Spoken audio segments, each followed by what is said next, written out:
Assalamualaikum warahmatullahi wabarakatuh. Perkenalkan, nama saya Ummu Safira, NPM 1813024039, dan teman kelompok saya Sulaiman Ratu Akbar, NPM 1813024027. Di sini saya akan menjelaskan tentang ekosistem estuari. Pengertian ekosistem estuari itu sendiri yaitu estuari berasal dari kata autus yang berartinya pasang surut, yang didefinisikan sebagai wilayah pesisir semi tertutup yang mempunyai hubungan bebas dengan laut terbuka dan menerima masukan air tawar dari daratan. Secara sederhana, estuaria didefinisikan sebagai tempat pertemuan air tawar dan air asin. Oleh karena itu, ekosistem ini sangat dipengaruhi oleh pasang surut dan air laut dengan salinitas tinggi dapat bercampur dengan air tawar yang salinitasnya lebih rendah daripada air laut.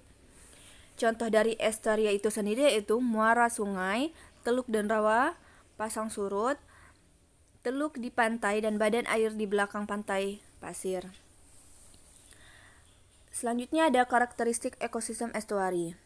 Estuari merupakan salah satu daerah yang unik karena terletak di antara daerah kontinen dan laut. Setiap daerah estuari memiliki ciri fisik tersendiri yang mempengaruhi ekologinya, yang kombinasi dipengaruhi air laut dan air tawar yang menghasilkan suatu komunitas yang khas dengan lingkungan yang bervariasi, yaitu antara lain yang pertama, tempat bertemunya arus air dengan arus pasang surut yang berlawanan menyebabkan suatu pengaruh yang kuat pada sedimentasi, pencampuran air, dan ciri-ciri fisika lainnya, serta membawa pengaruh besar pada biotanya. Yang kedua, pencampuran kedua macam air tersebut menghasilkan suatu sifat fisika lingkungan khusus yang tidak sama dengan sifat air sungai maupun air laut. Yang ketiga, perubahan yang terjadi akibat adanya pasang surut mengharuskan komunitas mengadakan penyesuaian secara fisiologis dengan lingkungan sekelilingnya. Yang keempat, tingkat kadar garam di daerah estuari tergantung pada pasang surut air laut, banyaknya aliran air laut dan arus-arus lainnya, serta topografi daerah estuari tersebut. Selanjutnya ada beberapa faktor fisik, kimia maupun biotik lingkungan yang dapat menjadi faktor pembatas dalam ekosistem estuari, yaitu yang pertama, salinitas. Tingkat salinitas estuari berubah dari waktu ke waktu dikarenakan oleh iklim, topografi estuari, pasang surut air laut, dan volume air laut yang masuk. Yang kedua ada suhu. Suhu air estuari memiliki fluktuasi harian lebih besar dibandingkan dengan perairan lainnya. Dan yang ketiga ada ombak dan arus. Terjadinya ombak tergantung pada luas permukaan perairan dan juga angin. Yang keempat ada substrat dasar. Kebanyakan estuari didominasi oleh substrat berlumpur yang berasal dari proses pengendapan material baik yang membawa air laut maupun oleh air tawar dan dari aliran sungai. Yang kelima, kekeruhan atau turbidisitas. Besarnya jumlah partikel tersuspensi menyebabkan pada waktu-waktu tertentu, terutama pada musim penghujan di mana volume air tawar meningkat dan membawa material akibat erosi menyebabkan kekeruhan meningkat. Demikian juga akibat pasang air laut. Yang keenam ada DO atau kandungan oksigen. Kandungan oksigen terlarut daerah estuari sangat tergantung beberapa faktor, yaitu antara lain suhu, salinitas, pengadukan, dan aktivitas organisme. Yang ketujuh itu adalah predasi. Predasi merupakan hubungan antara mangsa dan pemangsa atau predator. Dan yang kedelapan ada jumlah organisme autotrof. Organisme autotrof merupakan organisme yang mampu menghasilkan zat organik yang dibutuhkan oleh konsumen. Di sini juga ada jenis atau tipe estuari. Menurut Knox, pada tahun 1986, tipe estuari dapat diklasifikasikan berdasarkan pola sirkulasi dan stratifikasi air. Terdapat 3 tipe estuari, yaitu yang pertama, estuaria berstratifikasi sempurna atau nyata atau baji garam, dicirikan oleh adanya batas yang jelas antara air tawar dan air asin. Dan tipe ini juga ditemukan di daerah-daerah di mana aliran air tawar dari sungai besar lebih dominan pada intrusi air asin dan air laut yang dipengaruhi oleh pasang surut. Yang kedua ada estuaria berstratifikasi sebagian atau parsial, yaitu merupakan tipe yang paling umum dijumpai. Estuaria ini aliran air tawar dari sungai seimbang dengan air laut yang masuk melalui arus pasang. Dan yang ketiga ada estuaria campuran yang sempurna atau estuaria homogen vertikal. Yang tipe ini jumpai di lokasi-lokasi di mana arus pasang surut sangat dominan dan kuat, sehingga air estuaria tercampur sempurna dan tidak terdapat stratifikasi. Dan di sini ada gambar dari estuaria Teluk Chesapeake di daerah Amerika Serikat. Dan berdasarkan geomorfologi terdapat 4 tipe estuaria, yaitu yang pertama ada tipe dataran, pesisir atau lembah sungai yang tenggelam. Tipe estuaria ini kebanyakan mulai terbentuk antara 15.000 dan 6.000 tahun yang silam, ketika tudung es mencair dan permukaan laut naik menggenangi muara-muara sungai purba. Dan di sini ada gambarnya. Selanjutnya ada tipe estuari semi tertutup atau gobah atau tipe laguna. Nah, tipe estuari semi tertutup atau gobah atau laguna terbentuk karena adanya gumuk pasir yang sejajar dengan garis pantai dan sebagian wilayahnya memisahkan perairan yang terdapat di belakang gumuk dengan air laut. Di sini ada gambar estuari Teluk Mississippi. Dan yang ketiga ada tipe fjord. Tipe ini berbentuk di muara sungai yang berlembah dalam karena tererosi oleh aliran es atau gletser. Secara khas, estuari ini semacam lembah dengan penampang serupa huruf U, bertebing curam dengan dasar yang berbatu-batu dan berkontur akibat terkikis aliran gletser. Dan yang keempat ada tipe pengaruh tektonik. Tipe ini merupakan estuari yang terbentuk karena pergerakan tanah yang disebabkan oleh aktivitas patahan tektonik, vulkanisme atau tanah longsor. Nah, di sini ada gambar dari estuari itu sendiri.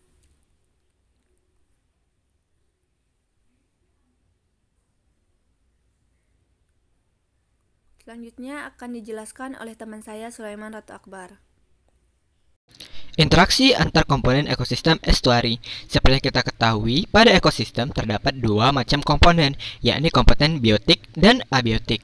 Komponen biotik dan biotik sendiri dapat membentuk hubungan simbiosis dan juga hubungan non-simbiosis. Sementara, interaksi lainnya antara abiotik dan abiotik ataupun abiotik dan abiotik dapat membentuk daur biogeokimia. Yang pertama adalah daur biogeokimia. Dapat dilihat pada gambar di samping bahwa terdapat beberapa komponen yang saling berinteraksi, yakni yang pertama adalah unsur-unsur kimia seperti fosfor, silikon, nitrogen, nitrat, nitrit, dan yang paling penting adalah air dan oksigen. Hal ini terjadi akibat adanya proses rantai makanan, metabolisme bakteri, dan juga proses sedimentasi. Selanjutnya adalah jaring makanan. Dari sini dapat dilihat ada beberapa hubungan non-simbiotik. Yang pertama adalah kompetisi. Dapat dilihat di sini bahwa terdapat small fish atau ikan kecil.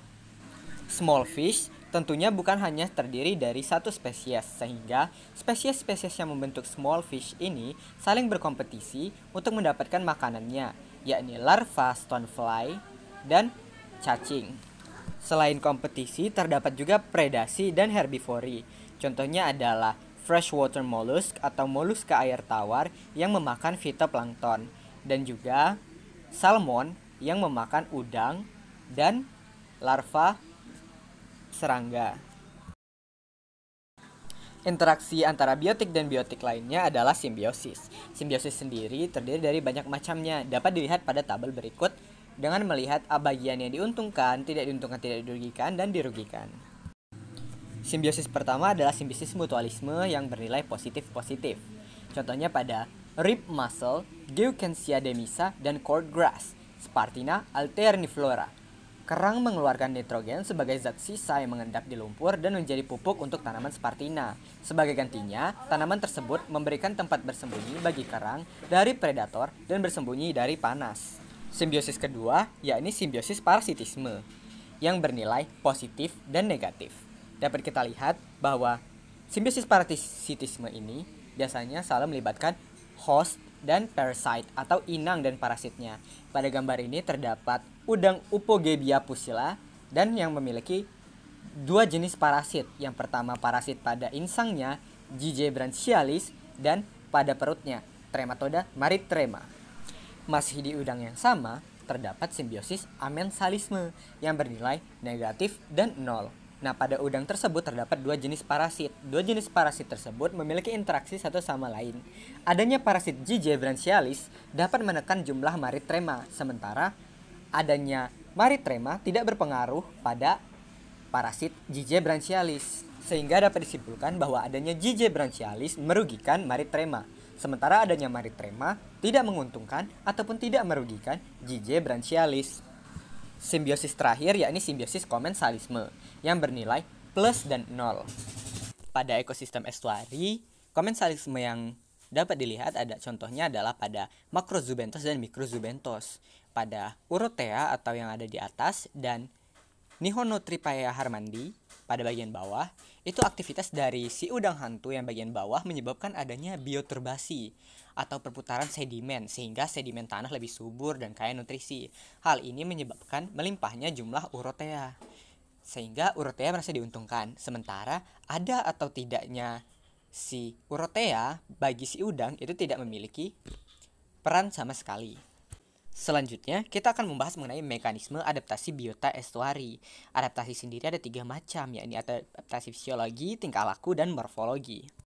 Adaptasi pada biota laut yang pasti adalah adaptasi terhadap air asin. Contohnya adalah pada hiu glyphis dan hewan-hewan lainnya yang bersifat eurihalin, mereka dapat beradaptasi secara fisiologis dengan fluktuasi salintas air laut dengan mengubah cara pembuangan garam ketika kondisi tubuh hipotonis atau hipertonik terhadap air. Sementara hewan lain yang bersifat eurihalin dapat juga beradaptasi dengan mengubah sel tubuh menjadi selalu tetap isotonis terhadap air di sekitarnya. Contohnya kerang Xenostrobus securis. Kemudian beberapa contoh adaptasi morfologi, yang pertama pada tanaman Typha atau tanaman cattail, itu memiliki morfologi batang tinggi dengan daun di bagian atas sehingga daunnya tidak akan terendam air. Dan juga pada hewan moluska dan krustase seperti teritip memiliki cangkang untuk menyimpan air ketika saat sedang surut. Adaptasi tingkah laku pada zooplankton dan larva kepiting umumnya menggunakan selective tidal transport untuk memudahkan berenang, yakni mereka cenderung mengikuti arus dan meminimalisir energi yang perlu dikeluarkan. Karena pada umumnya kemampuan berenang mereka memang sangatlah kecil dan tidak memiliki kemampuan mengambang yang baik. Contohnya pada larva Carcinus menas atau kepiting pantai, itu dapat bermigrasi dari bawah laut ke atas laut sesuai dengan arus air. Selanjutnya, peran dan fungsi ekosistem estuari. Secara ekologis, peran ekosistem estuari selain menyimpan biodiversitas, dapat juga menjadi tempat pemijahan beberapa spesies, menjadi jalur migrasi ikan seperti ikan sidat dan ikan salmon, kemudian menjadi tempat mencari makan hewan laut, dan menjadi tempat pembesaran larva hewan laut. Seperti yang kita ketahui, kalau misalnya larva hewan laut itu pasti bakalan lebih sulit hidup di laut asli daripada hidup di estuari, sehingga mereka lebih mudah hidup di estuari. Selain itu juga, estuari berperan sebagai filter, yakni memfilter sedimen dan polusi dari sungai sebelum sampai ke laut, karena memang ekosistemnya sendiri berupa lumpur-lumpur dan terdapat juga banyak hewan yang dapat digunakan sebagai bioremediasi, contohnya kerang-kerang, fitoplankton, dan hewan lainnya. Sekarang interaksi antara ekosistem estuari dan ekosistem lainnya, yakni estuari adalah perbatasan antara ekosistem daratan dan lautan. Ekosistem ini berbatasan dengan terumbu karang, platform, laut, sungai, kemudian rawa air asin, dan juga laguna. Sekian presentasi dari kami. Kami ucapkan wassalamualaikum warahmatullahi wabarakatuh.